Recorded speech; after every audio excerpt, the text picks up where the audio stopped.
bus in New York. New York, right. And my mother insisted that I took my sewing machine. And it was a clumsy, heavy thing. Oh, that would be. And I showed it to this Red Cross lady who'd met me. And she said to the cello in the bus station where she was getting my ticket, "Oh, this dear little English girl has brought her suitcase, her sewing machine." He said, "Which piece of luggage is that?" I thought, well, these people are so curious about my sewing machine. Right. And she said, "Oh, it's that one." He said, "Take it as personal luggage, ma'am." I said, I can't carry it." He said, Right. "You'll have to, or leave it here." Wow. And I thought, I didn't know whether to leave it or take it. Right. And because it was so heavy. Heavy, sure. He sent all my other luggage on ahead, but he wouldn't touch that sewing machine. So did you take it though? Did you end up taking it? Yeah. Wow, that would be hard. Did you use it once you got to Kentucky? Oh gosh, yeah. I made all my little boys' clothes with that sewing machine. I bet you did. It was an old-fashioned one, and we turned the handle. Oh my goodness. I know, my grandmother had one like that. And but I remember making my little boys' shirts, all my baby clothes and things like that with it. That's It's a very useful thing. I'm glad I didn't I leave bet. it in New York. I bet. Yeah. So did you ride horseback to some places in? Oh, we rode a lot. We rode horseback a lot. Now, had you ridden horseback in England before you? So you knew how to ride a horse. I'd ridden a horse since I was knee-high to a grasshopper. Oh, so great. Yes. So that's great. We had to be able to ride a horse and drive. Okay. I wasn't very good at driving, but I could ride a horse. Right, right. But I was sent to a centre where there was a lot of horse riding down. Okay, great. Did you have your own horse? Hmm? Did you have your own horse that was kind of your own horse? Well, she wasn't mine, but... or use the same one, yes, I guess. Right, oh, right. yeah, I rode her all the time. She was a Great. Tennessee Walker. Oh. But it's a real... She really wasn't a good horse from going up and down mountains. Oh. She was too big. So Wow. I used to get off and lead her up the mountain. And then when it was going down, I used to get off and lead her down. That would be a little scary. I did more walking than I did. Walking with the Tennessee but Walker. she was a beautiful horse. So she's I black. bet. And her name was Missy. Oh, that's But, neat. of course, when I left that centre, I had to leave her. But I remember one place I went to. I delivered the baby there, and I went back to check on her. And her husband had bought a freezer. Well, that was, I mean, everybody in the community came to look at this freezer. Oh, that's great. He had a... Uh-oh. Uh-oh. Excuse me. That's okay. Hello? Hi. Yeah? You got company? Yeah, sure. Okay. Lorna called me while I was in Kroger's getting your medicine. I forgot about it. She Oh. hadn't heard from me. Well, I'll call her later. Okay. Okay? Don't forget. No, I won't. All right, Mom. Bye, I love you. Love you. Bye. Bye. Oh, that was my son next door. Oh, that's cute. He'd forgotten to tell me that Lorna had called him. She hadn't heard from me. Oh, so she wanted to make sure you're okay. Yeah.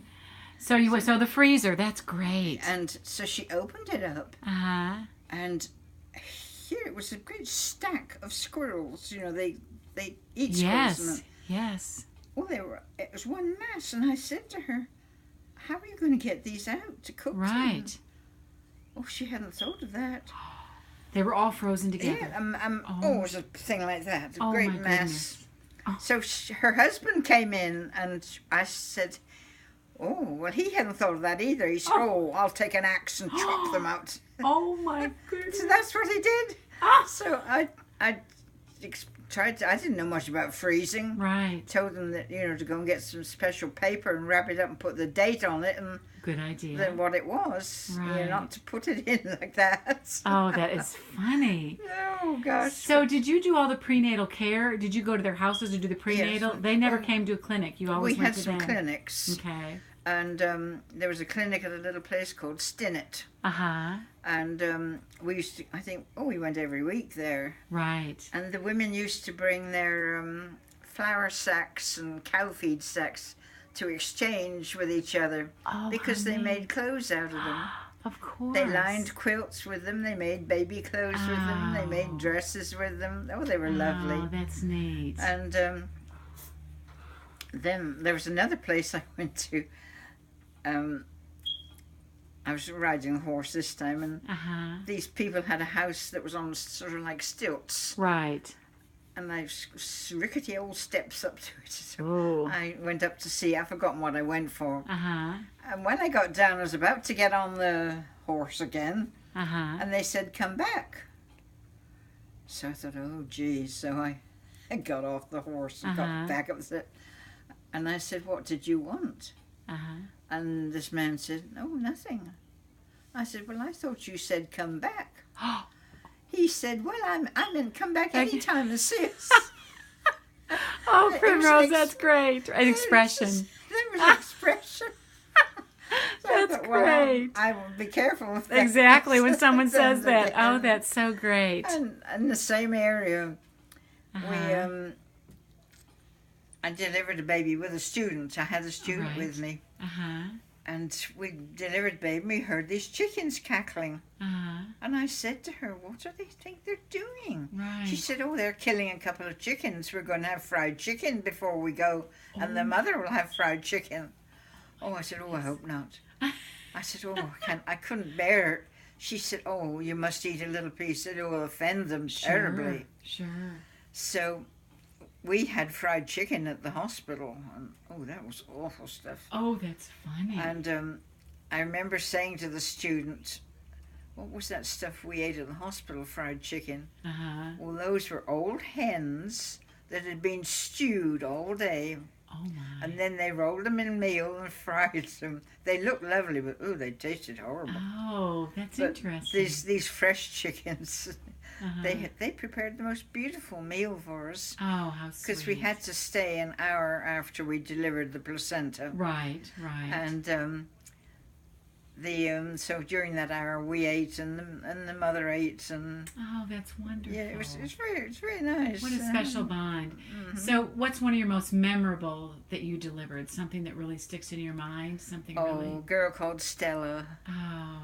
Stella, she lived in it was a shack with a lean-to on it for her kitchen. And her husband was a coal truck driver. And he was kind of man that he'd work for a while and then he'd quit.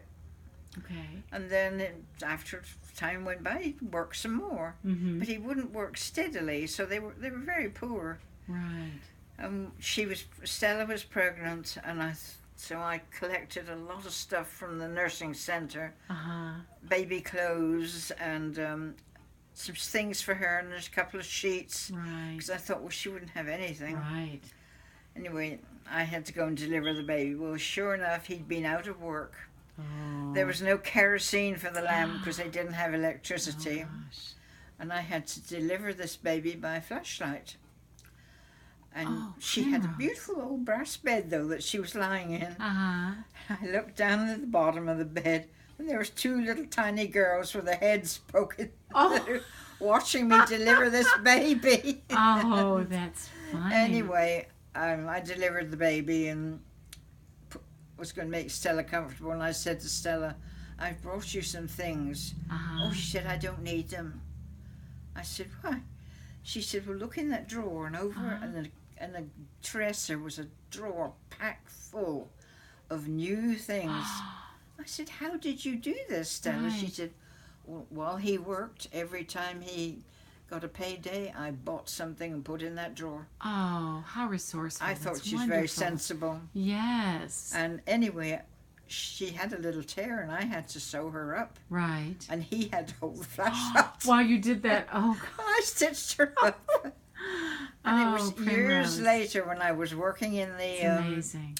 health department in Manchester. Uh-huh. Stella came in. I hadn't seen her for several years. Uh-huh. And she wanted some form of birth control. Uh-huh. So the health officer said she'd do a pelvic nursery. And I thought, oh, Right. God, I wonder what that stitched Oh. area looks like. So I said to her, I stitched this lady up several years ago, and she said, well, it looks pretty good to me.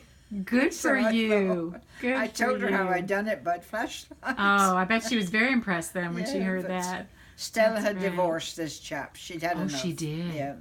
And she was thinking about marrying another man. So she wanted birth control. But she didn't want, she Right. wanted birth control. And all that they had on the Right. market then was, I think it was called Perceptin. It was in a bottle with a plunger.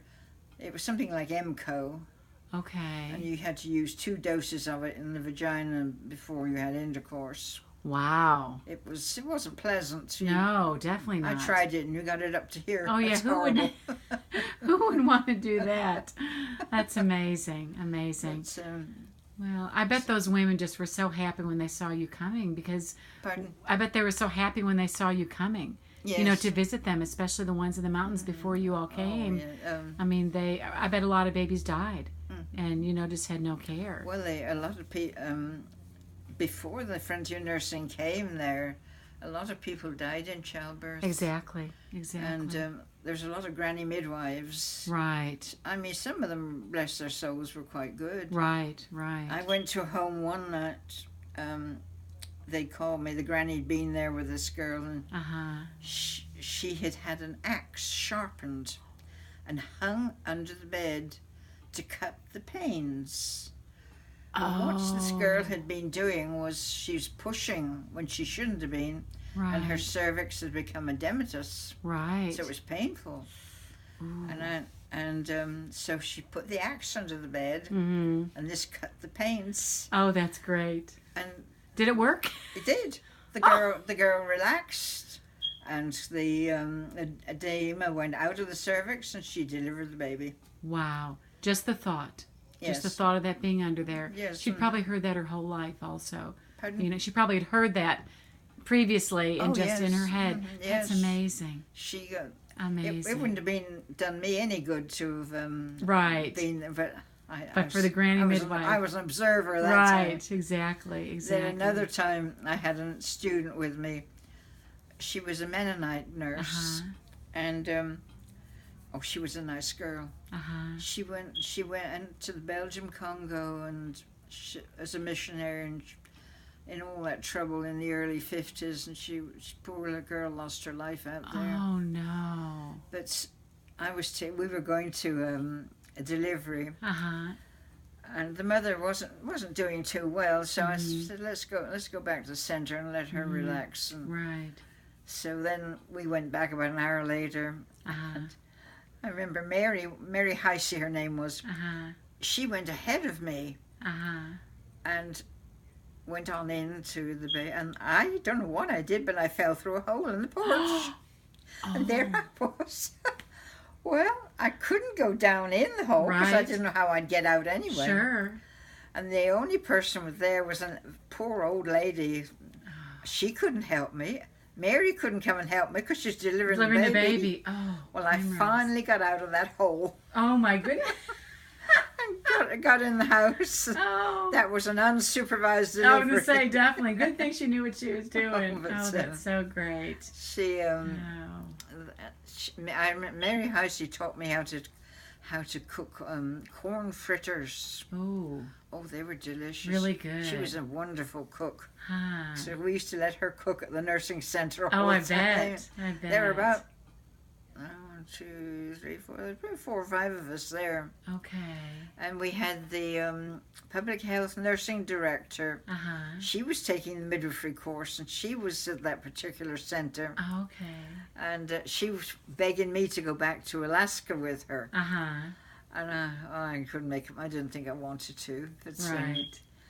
anyway, she did her term and then went back to Alaska. Uh-huh. But she was a very interesting lady. Oh, that's And, neat. So did you know anybody when you got there? Pardon? Did you know anybody when you got there? Did you go No, with anybody? So you no. didn't know a soul when you No. got there? Oh, well, I'd had a friend who went earlier, and I knew her, but she was in a completely different center. I hardly ever saw her. Okay. Okay. She wasn't happy with it. Mm. She would have gone home in a minute. Right. Right. But we signed a contract for 2 years. Oh, you did? Yes, Okay. Wow. It's amazing. I liked it. It was, oh, it was I'm sure you were a enjoyable, blessing to yes. so many. Oh my gosh, so many. So Well, Primrose, what a gift. Oh my gosh, I'm going to turn this off right now. Let's hope this works.